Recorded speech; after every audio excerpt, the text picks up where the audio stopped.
മനുഷ്യൻ്റെ ആഗ്രഹത്തിന് ഒരു കച്ചവടം ചെയ്യുക. അതിൽ നിന്നും ഉരുത്തിരിഞ്ഞ ഒരു സംഭവമാണ് ലോട്ടറി അഥവാ ഭാഗ്യക്കുറി.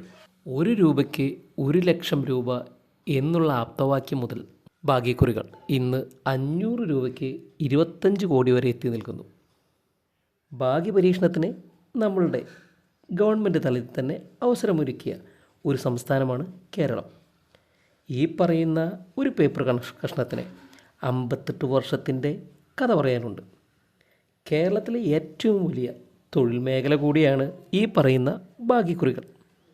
ഓരോ വർഷവും കോടിക്കണക്കിന് രൂപയാണ് സംസ്ഥാനത്തിൻ്റെ ഖജനാവിലേക്ക് ഈ പറയുന്ന പേപ്പർ കഷ്ണങ്ങളിൽ നിന്നും എത്തുന്നത്. മനുഷ്യൻ്റെ ആഗ്രഹങ്ങൾ അത് എവിടെ അവസാനിക്കുമെന്നോ എങ്ങനെ തുടങ്ങുമെന്നോ ആർക്കും അറിയില്ല.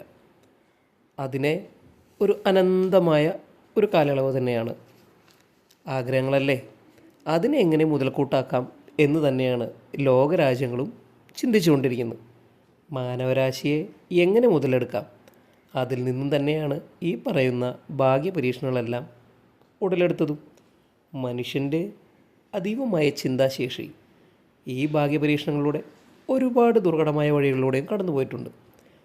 പല മേൽത്തരമായ വസ്തുക്കളും കണ്ടുപിടുത്തങ്ങളും എല്ലാം ഇതിൽ നിന്ന് തന്നെയാണ് ഉണ്ടായിരിക്കുന്നത്.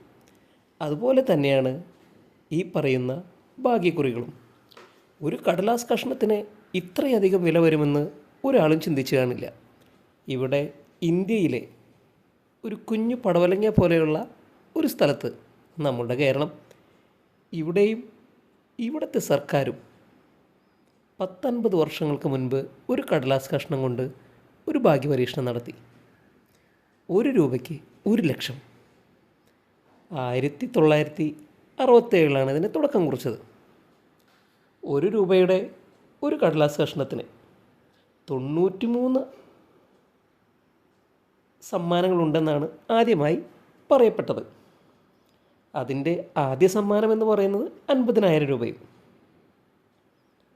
ഇന്നത്തെ കാലത്ത് ലോട്ടറി എന്ന് പറയുന്നത് കാണാത്തതായി ആരും ഉണ്ടാവില്ല.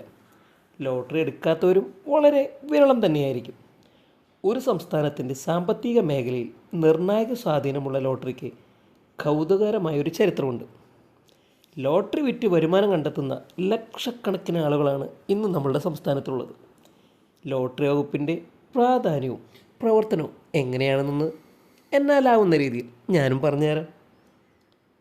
1 രൂപ നോട്ട് കൊടുത്താൽ 1,00,000 കൂടെ പോരും എന്നൊക്കെ പാട്ട് വരെ നമ്മുടെ നാട്ടിൽ ഇറങ്ങിയിട്ടുണ്ട്. നമ്മളുടെ EMS സർക്കാരിൻ്റെ കാലത്താണ് സംസ്ഥാനത്ത് ആദ്യമായി ഭാഗ്യക്കുറി എന്ന് പറയുന്ന പരിപാടി നടപ്പിലാക്കിയത്.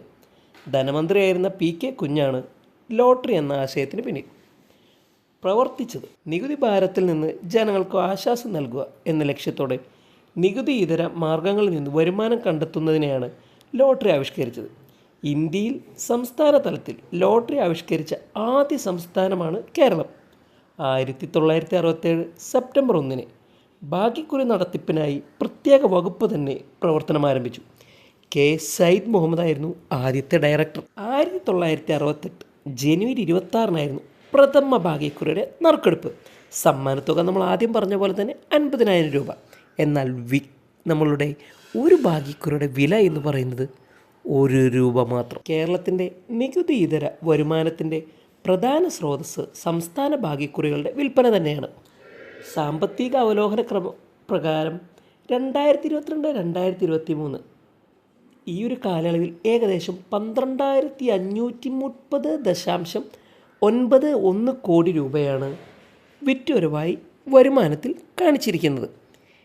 ഇതിൻ്റെ മുൻ വർഷങ്ങളിൽ 11,892.88 കോടി രൂപയും കിട്ടിയിരിക്കുന്നു എന്നാണ് അറിയാൻ സാധിച്ചത്.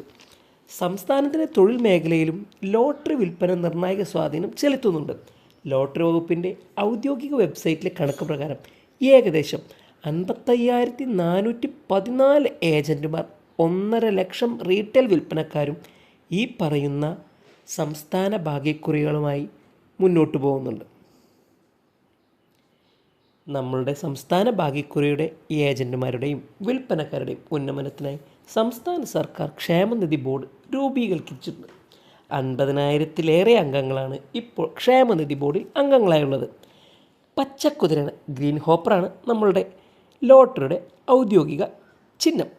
വിശ്വാസം, സുതാര്യത, ജനകീയം എന്ന ആപ്തവാക്യം മുൻനിർത്തിയാണ് നമ്മളുടെ ലോട്ടറി മുന്നോട്ട് പോകുന്നത്. സംസ്ഥാന ഭാഗ്യക്കുറി വകുപ്പ് നിലവിൽ 7 പ്രതിവാര ഭാഗ്യക്കുറികളും പ്രതിവർഷം 6 ബമ്പർ ഭാഗ്യക്കുറികളും നടത്തി വരുന്നുണ്ട്. 500 രൂപയ്ക്ക് 25 കോടി രൂപ എന്ന് പറയുന്ന തിരുവോണ ബമ്പറാണ് ഇതിൽ ഏറ്റവും മുൻപന്തിയിൽ. യന്ത്ര സംവിധാനത്തിൻ്റെ സഹായത്തോടെയാണ് സംസ്ഥാന ലോട്ടറികളുടെ നറുക്കെടുപ്പ് നടത്തുന്നത്.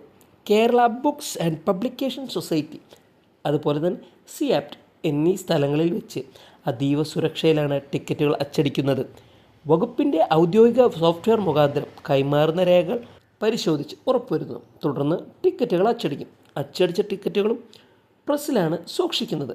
എല്ലാ നടപടികളും പൂർണ്ണമായി ടിക്കറ്റുകൾ വാഹനങ്ങളിലേറ്റി ജില്ലാ സബ് ഭാഗ്യക്കുറി ഓഫീസുകളിൽ എത്തിക്കും. പിന്നീട് അംഗീകൃത ഏജൻറ്റുമാർക്ക് ടിക്കറ്റ് വിൽക്കും. വിൽപ്പനയോടെ ലഭിക്കുന്ന തുക ട്രഷറിയിലാണ് അടക്കുക. കൺട്രോൾ സ്വിച്ച് വഴിയാണ് നറുക്കെടുപ്പ്. 1998 തന്നെ ലോട്ടറി റെഗുലേഷൻ നിയമപ്രകാരം നറുക്കെടുപ്പിൻ്റെ പൂർണ്ണമായും യന്ത്രങ്ങൾ ഉപയോഗിച്ചാണ് നടന്നു വരുന്നത്. ഒരു കൺട്രോൾ സ്വിച്ച് അമർത്തിയാൽ മോട്ടറുകൾ ഉപയോഗിച്ച് തിരിയുന്ന റോട്ടറുകൾ അത് വേഗത്തിൽ തിരിഞ്ഞ് ഒരു നിശ്ചയ സമയത്ത് ഏതെങ്കിലും ഒരു ക്രമ നമ്പർ നമുക്ക് തെളിഞ്ഞു വരികയാണ് ചെയ്യുന്നത്. ഇലക്ട്രോണിക് ഉപകരണങ്ങൾ, കമ്പ്യൂട്ടർ ചിപ്സെറ്റുകൾ ഇതൊന്നും ഇതിൽ ഉപയോഗിക്കുന്നില്ല. സർക്കാർ അംഗീകൃത സാങ്കേതിക സമിതിയുടെ മേൽനോട്ടത്തിൽ യന്ത്രം പരിശോധിച്ച് ഉറപ്പുവരുത്തി 24 മണിക്കൂറിന് മുൻപായി 2 തവണ ട്രയൽ റണ്ണും നടത്തി. അതിനുശേഷം സംസ്ഥാന ഭാഗ്യക്കുറി ഡയറക്ടർ നിയോഗിച്ചിട്ടുള്ള ജഡ്ജിംഗ് പാനൽ അംഗങ്ങൾ ഈ യന്ത്രത്തിൻ്റെ പ്രവർത്തനം നിരീക്ഷിക്കുകയും ചെയ്ത് അതിനുശേഷമാണ് നറുക്കെടുപ്പിന് വേണ്ടി ഈ യന്ത്രം സജ്ജമാക്കുന്നത്. നറുക്കെടുപ്പിൻ്റെ നടപടിക്രമങ്ങൾ തത്സമയം ടെലിവിഷൻ ചാനലുകളും ലോട്ടറി വകുപ്പിൻ്റെ സാമൂഹ്യ മാധ്യമ ചാനലുകളിലും സംപ്രേഷണം ചെയ്യുന്നു. സീഡിറ്റാണ് ലോട്ടറിയിലെ സുരക്ഷാ സംവിധാനങ്ങൾ ഒരുക്കുന്നത്. നഗ്നനേത്രങ്ങളാൽ കാണാൻ സാധിക്കുന്നവ, പ്രത്യേക ഫിലിമിലൂടെ കാണാൻ സാധിക്കുന്നു എന്നിങ്ങനെ ഒട്ടേറെ അക്കങ്ങളും അക്ഷരങ്ങളും ഇതിൽ ഉൾപ്പെടുത്തിയിരിക്കുന്നു. കേരള ലളിതകലാ അക്കാദമിയുടെ ഡിജിറ്റൽ കലാകാരന്മാർ വരച്ച ചിത്രങ്ങളാണ് ഭാഗ്യക്കുറിയിൽ ചേർത്തിരിക്കുന്നത്. ഫ്ലൂറസെൻ്റ് മെഷീനാണ് ലോട്ടറി അച്ചടിക്കുന്നത്. മറ്റ് സംസ്ഥാനങ്ങളുടെ ഭാഗ്യക്കുറികൾ നമ്മുടെ കേരള സംസ്ഥാനത്ത് വിൽപ്പന ഇല്ലാതാക്കിയത് തന്നെ 2005 കേരളത്തിൽ അന്യസംസ്ഥാന ഭാഗ്യക്കുറി നിരോധിച്ചു. നമ്മളുടെ സമ്പദ് വ്യവസ്ഥയ്ക്ക് ഇതൊരു അട്ടിമറിയാകുമോ എന്നുള്ളൊരു കുഞ്ഞു ഭയത്തിൽ നിന്ന് തന്നെയാണ് മറ്റുള്ള സംസ്ഥാനങ്ങളിലെ ലോട്ടറികൾ ഇവിടെ വിൽപ്പനയ്ക്ക് വരാത്തത് തന്നെ.